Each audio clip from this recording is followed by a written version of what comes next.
ऋषि का आगमन जब भाग्य स्वयं द्वार पर आया। जीवन में कुछ क्षण ऐसे होते हैं जब सब कुछ सामान्य प्रतीत होता है और तभी नियति द्वार खटखटाती है। अयोध्या अब भी शांत थी। चारों राजकुमार अपने बाल्यकाल में मग्न थे। महल में हंसी थी, प्रांगण में खेल। दशरथ संतुष्ट थे। उन्हें लग रहा था अब कोई भय नहीं, लेकिन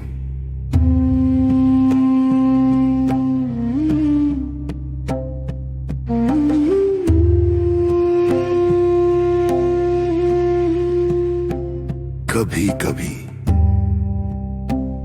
वातावरण बिना कारण बदल जाता है। वायु भारी हो जाती है, मन अनजाने में बेचैन हो उठता है।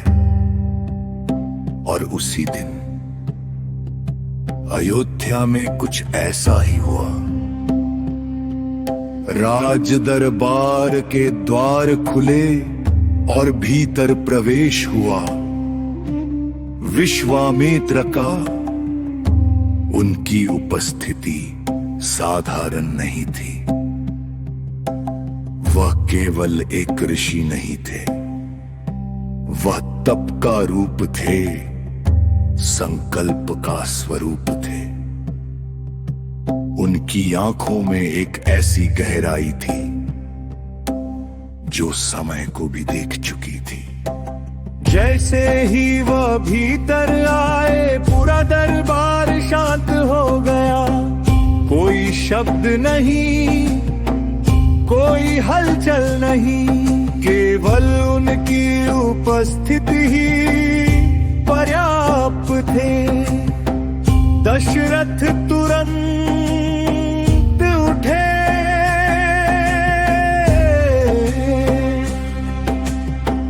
उन्होंने ऋषि का स्वागत किया, सम्मान से आसन दिया।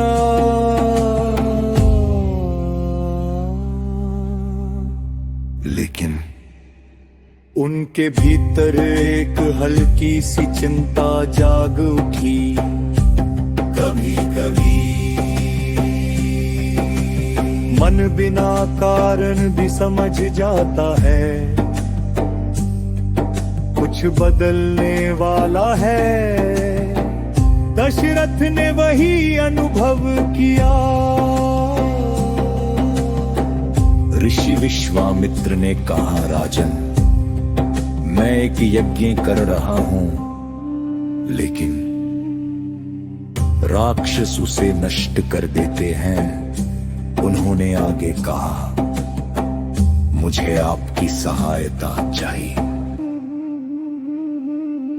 दशरथ ने तुरंत उत्तर दिया, ऋषवर, मैं अपनी सेना भेज दूंगा।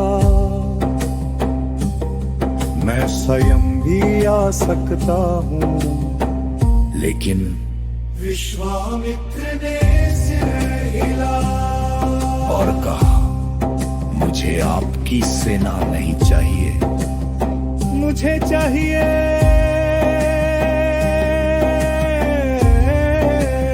आपके पुत्र। पूरा दरबार स्तब्ध हो गया।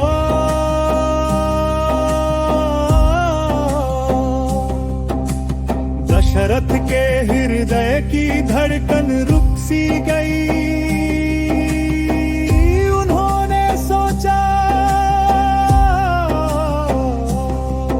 क्या मैंने सही सुना?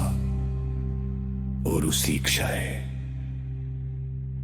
उनके भीतर वह पुराना भय जाग उठा। मेरे पुत्र वियोग, श्रवण का श्राप फिर से जीवित हो गया। एक और वो राजा थे जिन्हें धर्म निभाना था। दूसरी ओर वो पिता थे अपने पुत्रों को खोने से डरते थे। दशरथ ने कहा, नहीं, वे अभी बालक हैं, मैं उन्हें नहीं भेज सकता। विश्वामित्र मान रहे, इतनी कहा, साधारण नहीं था। उनकी पृष्ठ गहरी हो गए और उस मान में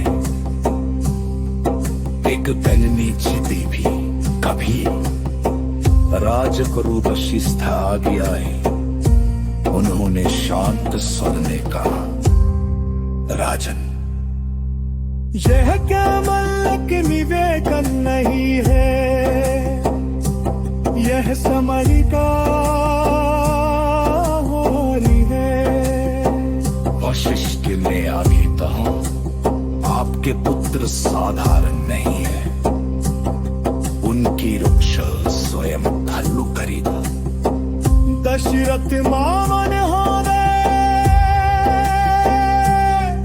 उनके भीतर तूफान जग रहा है।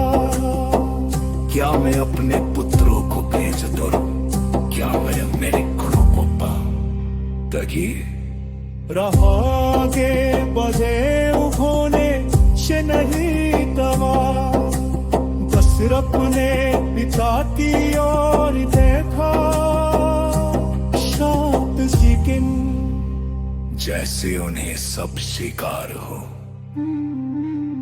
वो कदे कदे सबसे बड़े मेरे में शब्दों से नहीं होते,